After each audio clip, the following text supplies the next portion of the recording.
Et nous partons à Londres ce matin pour retrouver Mathieu Boisseau. Bonjour Mathieu. Comme un peu partout, l'économie tousse au Royaume-Uni en raison de la pandémie, mais également, et c'est la spécificité britannique, en raison du Brexit. Les chauffeurs routiers sont particulièrement concernés. Que leur arrive-t-il ?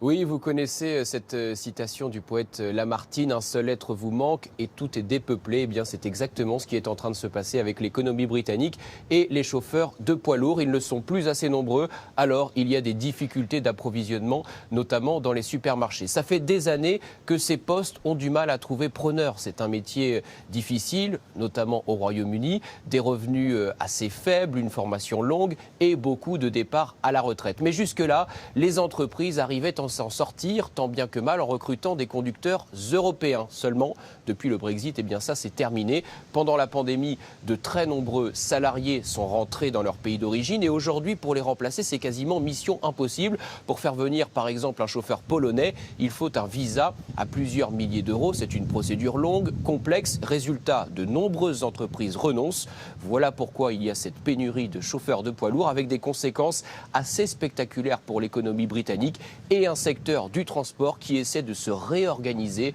autour de conducteurs britanniques. Voici ce reportage réalisé par Charline Madini. Dans les supermarchés, quelques produits indisponibles. Et dans les fast-foods, un manque de viande et même de milkshake. Les conséquences du Brexit se font sentir au Royaume-Uni, accentuées par la pandémie. En cause, une pénurie de main-d'œuvre dans les transports. Il manquerait aujourd'hui près de 100 000 chauffeurs sur les routes britanniques. En particulier des conducteurs venus d'Europe, plus rares à cause des visas et parfois découragés par les nouvelles formalités douanières. Une pénurie qui affecte les entreprises. Celles-ci préparent et livrent des plats à des traiteurs et des restaurants. Une activité coincée au milieu d'une chaîne d'approvisionnement perturbée. C'est une situation très frustrante. D'un côté, on ne reçoit pas nos matières premières et de l'autre, on ne peut pas livrer nos plats quand on arrive à les produire. C'est un cauchemar. Maintenant que les ventes et les commandes repartent, on ne peut pas les assurer. Sur le marché de l'emploi, les chauffeurs sont désormais très demandés. Se former, c'est être assuré d'obtenir un poste et un très bon salaire. Quand tu es prêt, tu peux démarrer. Je vais pouvoir gagner le double de mon salaire actuel. Donc oui, ça vaut le coup de changer de métier. Et ça veut dire que je vais pouvoir faire plaisir à mes enfants. Une chaîne de supermarchés propose même 62 000 € annuels à ces nouvelles recrues. Plus que le revenu d'un professeur de lycée ou même d'un architecte. Du jamais vu dans le secteur. C'est vraiment exceptionnel. Des chauffeurs qui travaillent depuis des années pour les mêmes entreprises ont eu 2 voire 3 hausses de salaire cette année sans même les demander. C'est la loi de l'offre et de la demande. Le secteur de la distribution a d'ores et déjà demandé au gouvernement un assouplissement des règles de visa pour les chauffeurs européens, sous peine de voir les fêtes de fin d'année fortement perturbées.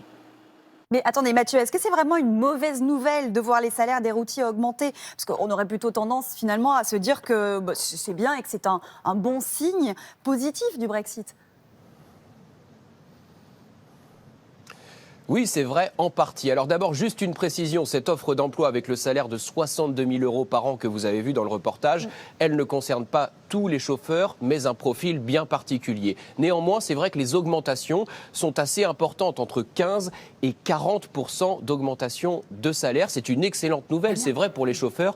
Ça fait des années qu'ils estimaient qu'ils étaient sous-payés. Ils sont enfin en position de force pour négocier vis-à-vis de leurs employeurs. Mais pour l'instant, c'est vrai qu'il faut quand même rappeler qu'il y a plus de perdants que de gagnants du Brexit. D'abord parce que ces hausses de salaire, elles ne garantissent absolument pas que tous les postes vacants vont trouver preneur. Il faut d'abord former beaucoup de monde et ça prendra du temps. Et ensuite, il faut rappeler que de très nombreux secteurs de l'économie britannique sont pour l'instant perturbés, pas seulement celui du transport. On pense à l'hôtellerie-restauration avec une pénurie de serveurs et de cuisiniers. On pense aussi à l'agriculture et au bâtiment. Merci beaucoup Mathieu Boisseau en direct de Londres. Bonne journée à vous.